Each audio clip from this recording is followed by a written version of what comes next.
네, 여러분 이번 시간에는 챕터 3 고객 이해와 행동 분석에 대해서 들어가 보도록 하겠습니다.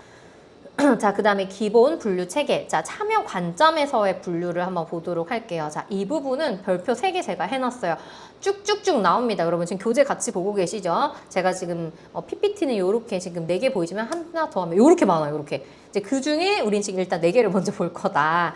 자, 체리피커. 요거 사실 저도 일상생활에서 정말 많이 얘기하는 거긴 한데, 체리피커가 뭐냐면 그 케이크 위에 뭐 요즘 케이크가 없는 것도 많지만 체리가 이렇게 톡 올라가 있는 거 있잖아요. 그러면 그 체리가 많지가 않죠. 근데 막 5명이 모여서 생일 축하하러 만났는데 체리는 딱 뭐 하나만 있어. 이렇게 똥 이렇게. 근데 거기서 체리만 얌체까지 딱 골라 먹는 사람을 체리 피커라고 합니다. 즉 얌체 같은 고객, 기업이 주는 혜택만 누리고 후로 차지 않는 고객, 이걸 체리 피커라고 합니다.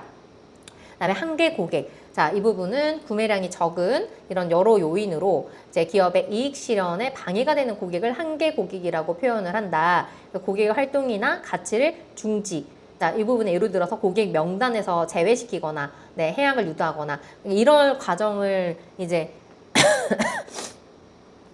이런 과정을 가기 위해서 어떻게 해요? 얘네들이 그쵸? 뭔가 이제 블랙리스트에 올리잖아요.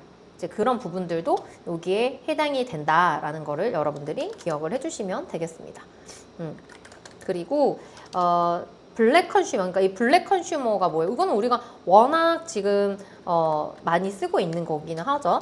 자, 여기에서 기업을 상대로 좀 거짓으로 좀 피해를 본 것처럼 보상 요구하는 거, 블랙 컨슈머, 의견을 선도하는 고객. 이거는 제품이나 서비스를 구매하는 것보다 평판, 심사, 모니터링, 예시 들어있죠. 기자나 평론가, 이거를 의견 선도 고객. 이분들이 또 잘 써줘야 반응이 좋기 때문에 중요한 고객이기도 합니다. 자, 그 다음에 이제 얼리 어답터 부분들이 나오죠. 얼리 어답터 같은 경우는 지금 제품이 출시될 때 가장 먼저 구입을 해서 얼리 어답터, 네, 이제 구매 결정 뭐 아이폰 했을 때 거의 막 그 오픈런 하고 하는 분들 있죠. 네, 그런 분들. 자, 의사 결정 고객. 직접 구입하지는 않았는데 이제 직접 고객, 1차 고객의 선택에 영향을 미치는 고객을 의사 결정 고객이래요. 그래서 이거를 여러분 좀 많이 헷갈려 하시더라고요. 직접 고객의 선택에 영향을 미치는 고객, 이 문장 때문에 앞에 있는 의견 선도 고객과 헷갈려요. 의견 선도 고객은 여러분 심사, 평판, 모니터링, 구매하는 것보다 이렇게 되어 있죠. 근데 지금 의사 결정 고객은 보시면 그런 말이 없어요. 모니터링 이런 것들을 한 게 아니에요. 그래서 이 부분은 여러분이 2개를 좀 구분하셔라. 자, 법률 규제자. 소비자 보호 운영에 적용되는 법률을 만드는 의회나 정부를 법률 규제자. 그 다음에 단골 고객. 자, 여기서부터 머시기 고객 이렇게 쭉 나와요. 자, 단골 고객은 기업의 제품 또는 서비스를 지속 사용, 그쵸? 근데 지인들에게 추천하지 않는 고객을 단골 고객입니다. 너무 소름이지 않아요, 여러분? 단골 고객은 막 해줘야 되는 거 아니야? 자, 근데 꼭 추천하지는 않는다. 그래서 여기에서 여러분이 틀렸다 이렇게 하시면 안 됩니다. 네, 일단 높은 칠민가. 여러분 뭐예요? 단골 고객은 아까 제가 앞에서 말씀드렸죠. 어떤 feeling, 이런 가치관, 이런 거 지닌 사람들. 자, 요런 걸 가지고 있으면 단골 고객입니다. 한 번 더 강조하죠. 고객 로열티와는 다르다. 네, 여러분 이번 시간에는 챕터 4 들어가도록 하겠습니다. CRM 전략과 고객 관계 관리 부분인데요. 정말 이 챕터에서는 거의 막 CRM 위주로 거의 풍성하게 다루어져 있다고 생각해 주시면 되시겠습니다.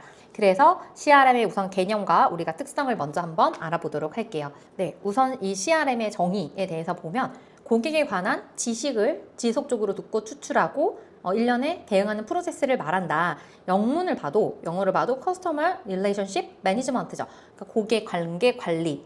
그래서 이 목적은 고객의 어떤 니즈, 기대치, 고객이 왜 이런 행동을 하지? 이런 것들을 더 잘 이해하려고 하기 위함이다 라고 보시면 되고요. 즉 고객의 소리를 듣고 반영하는 과정을 고객 관계 관리라고 한다. 줄여서 CRM이다 라고 보시면 되겠습니다. 네, 그래서 이 CRM의 개념이 관점 8가지 핵심 개념을 보도록 할게요.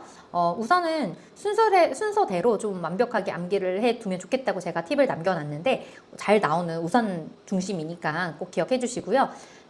핵심의 개념은 고객 점유율을 중심으로 한다. 즉 옆에 설명을 볼게요. 시장 점유율보다는 고객 점유율을 우선시하기 때문에 이 CRM을 도입을 하는 거예요.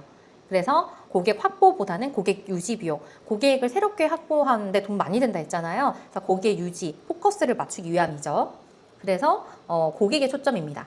그래서 시험은 이런 것들이 잘 나오죠. 네, 고객 점유율을 우선이다, 시장보다. 그다음 평생 고객 가치를 극대화하고 원투원 마케팅, 완전 맞춤형 마케팅을 이제 하려고 합니다. 그리고 선별된 고객 관리를 하죠. 뭔가 VIP라던가 이런 식으로 그 가치 평가를 합니다. 그리고 커뮤니케이션을 전사적으로 접근을 합니다. 계속 지속적인 커뮤니케이션을 하는 거죠. 왜냐면 이 고객이 뭘 필요로 하고 어떤 상황이고 이런 것들을 이해를 하기 위해서. 그리고 기존에 있는 고정 고객, 네, 우리 원래 인연을 맺었던 고객을 중시하고 평생 가치를 중시합니다. 순간적인 마케팅보다 기존의 고객들을 엄청 더 케어를 하려고 하죠. 그리고 맞춤형 마케팅을 하려고 한다. 매스 마케팅 아니에요. 그래서 CRM의 장점과 중요성 부분으로 이제 넘어가면 일단 장점부터 볼게요. 왜 뭐가 좋은데?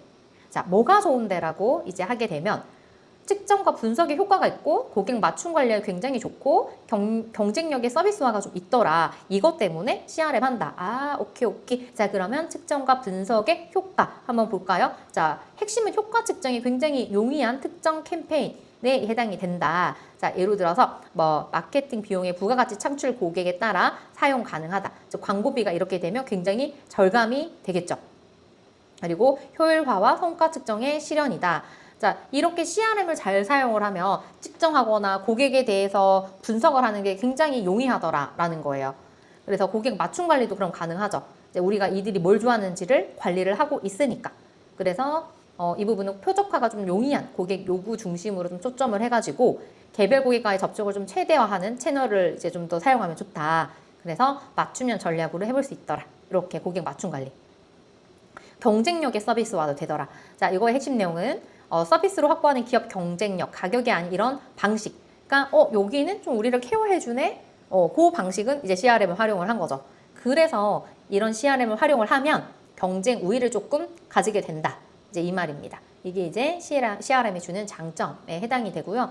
자, 요거 별표 한 3개 해주세요. CRM의 중요성을 강조한 연구 결과를 정리를 한 건데, 자, 이 부분은 신규 고객 확보 비용은 기존 고객에게 제공하는 요것도 동그라미 5배 수준이다. 그러니까 신규 고객 확보 비용이 굉장히 어쨌든 돈이 많이 들어요. 그래서 이 부분은 기존 고객한테 우리가 만약에 서비스를 주죠. 계속 유지를 위해서 떠나지 마요. 우리 항상 함께 해요. 그로 인해서 뭔가 계속 뭐 선물을 준다거나 베네핏을 준다거나 이런 것들의 5배 수준이다라는 겁니다.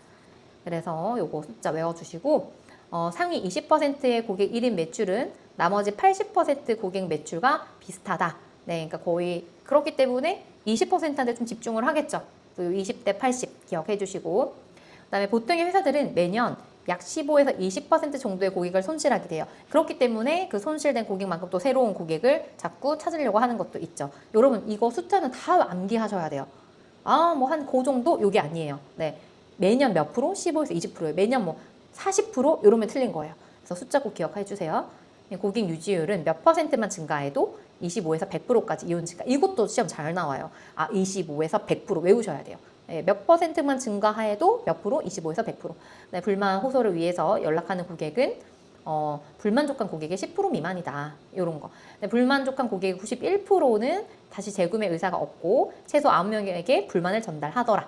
그래서 요 결과 부분에서는 여러분 좀 많아 보여도 이 수치를 꼭 암기하셔야 한다라는 거예요. 그거를 시험이 좋아한다. 네, 이래서 고객을 평가하는 방법에는 이렇게 크게 이제 우리가 4가지로 나뉘어서 평가를 하구나. RFM 점수 부분은 이런 빈도, 금액, 최근성에 따라서 점수를 매기고, 커버리지, 얼마나 다양한 종류의 상품을 구매했는지, 그리고 뭐 교차 판매 어떤 가능성은 있을지, 수익성, 기업의 어떤 수익에 기여하는 점수 부분을 말해요. 우리 여기는 오타다, 그렇죠? 근데 위험성 점수는 기업에 대한 특정 고객의 부정적인 영향성을 좀 점수로 매기는 거. 그러니까 부정적인 거니까 위험하죠. 그래서 이렇게 이제 점수를 매기더라라는 부분입니다. 그래서 3단계 CRM의 전략이 어떤 이제 넘어가면 분석을 하면 방향 설정을 해야 되겠죠. 이제 분석이 끝났으니까 어떤 식으로 방향을 잡고 우리가 만들어 나갈까. 그래서 이때는 그러면 우리가 고객 활동을 위해서 이런 이벤트도 해보고 뭐 캠페인도 해볼까? 라고 생각할 수 있겠죠. 그리고 구매 금액을 좀 늘리기 위해서 고객 단가를 좀 증대를 한다거나 빈도를 좀 증대하게끔 만든다거나 이렇게 방향 설정을 해보는 게 3단계예요. 자, 그러면 방향 설정을 했어요. 그 다음에는 고객에 대해서 이제 오퍼를 결정을 합니다. 즉, 제안을 하는 거죠. 그래서 여기 보면 특성에 따라서 맞춤형으로 여기 보면 어떤 마케팅을 제공할 것인지를 좀 고민을 해야 되겠죠. 그래서 그 특성은 이렇게 이력이나 실적이나 여기에 맞춰서 제안을 할 거다라는 거예요. 그래서 마케팅을 제안할 때 제공되는 이런 혜택들, 예를 들면 금전적인 거랑 비금전적인 혜택들이 있겠는데, 예를 들면 직접적인 거는 사이버 머니를 우리가 줄게, 또는 사은품을 줄게, 이런 것들이 좀 혜택이 되겠죠. 그리고 간접적인 거는 뭔가 제휴업체 할인을 해준다던가, 이제 이런 혜택들을 주는 거, 이때 마케팅 제안할 때 혜택에 들어갑니다. 그리고 거래를 위한 부가적인 혜택 부분을 보면 수익성과 이제 위험성 점수를 이렇게 나뉘어줄 수 있는데, 수익성 점수 같은 경우는 우리 아까 앞에서 기억나시나요? 여기 기업의 수익에 기여하는 점수, 예를 들면 순이익이나 매출의 거래 기간, 이거를 수익성 점수라고 우리가 보고 있어요. 여기 얼마나 기여를 하는가. 그래서 여기 이제 수익성에서는 저가 상품 무료 제공으로 매장을 유인을 한다던가, 이제 이런 식으로 사전 유인하는 방법으로 또 볼 수가 있겠습니다. 그리고 위험성 점수에는 사후적 보상 부분이 있어요. 항공 마일리지에 따른 무료 항공권 또는 매출액에 따라 마일리지 제고, 이런 부분들은 사실상 좀 리스크를 감수를 하는 거죠. 그래서 위험성 점수는 기업에 대한 특정 고객의 부정적인 영향성의 점수 부분인데, 이렇게 좀 나뉘어 볼 수가 있더라. 그래서 요거에 따라서 좀 어떤 혜택들이 좀 나뉘어질 수 있다라고 기억을 해주시면 되겠습니다. 네, 이제 거래를 위한 부가적인 혜택 부분을 보면 여러 가지가 있죠. 이렇게 저가 상품을 좀 무료로 준다던가, 항공사 마일리지를 준다던가, 이런 것들은 이제 유인을 하는 부분이 있습니다. 그래서 이 표에서는 여러분 여기 오른쪽에 있는 것들, 이런 것들만 좀 기억을 해주시면 되고요. 그 다음에 5단계 개인화 설계를 하죠. 그래서 맞춤으로 맞게 일방 아니고 쌍방향 커뮤니케이션을 설계합니다. 그럼 우리 이렇게 작전 짜가지고 우리 고객분들한테 조금 한번 제안을 해보자. 그러면 how to, 어떻게 전달할 것인지가 고민돼야겠죠. 이거 우리 메일로 보낼까? 문자로 보낼까? 이제 이런 식으로 하는 게 이제 커뮤니케이션 설계에 해당이 된다. 그래서 여러분 한번 다시 정리. 1단계 환경 분석해서 고객 분석한 다음에 방향 설정해보는 거예요. 그리고 이제 그러면 우리가 고객들이 봤을 때 이게 매력적이어야 되는데 어떤 혜택들을 줄까? 그거 4단계 때 결정해서 이제 5단계 설계해가지고 커뮤니케이션 설계, 어떤 식으로 우리가 고객과 이제 대화를 해볼 것인가, 스피치 해볼 것인가, 그렇게 나뉘어 볼 수가 있습니다.